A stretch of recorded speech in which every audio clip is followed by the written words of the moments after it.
IFM News. IFM News. IFM News. Lokal.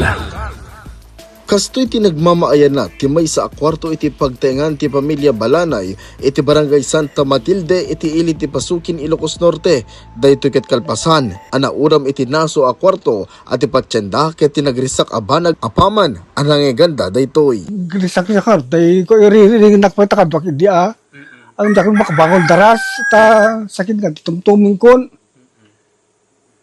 So di lok pa na tayo rin daw yan tayo kasto ay amyananin umay mo ti asogan mapuuran na ito balayin ko na di so bimangon ka mo di na Imbatad ni Mr. Dante Balanay at mano ti BFP Pasukin itinaso a lugar ngayon magsabsaban dante uram mabayan itinagatang da ginalon a mineral water. na yung pakilit ka i-deliver that mineral water na pinagsibsimi. Kasanumit kabayag ng sa banyo tayo? Kani bustay tin talo nga ay sangapulo nga kwa Ang galon. galon. O saan nga nagbayag ti may sa oras nga nagsab-sab kayo? Jakam mo. Ano ada mo? Kota pagtugaw dakbut idi ko dakbut lang. Di may kon takam di makamon.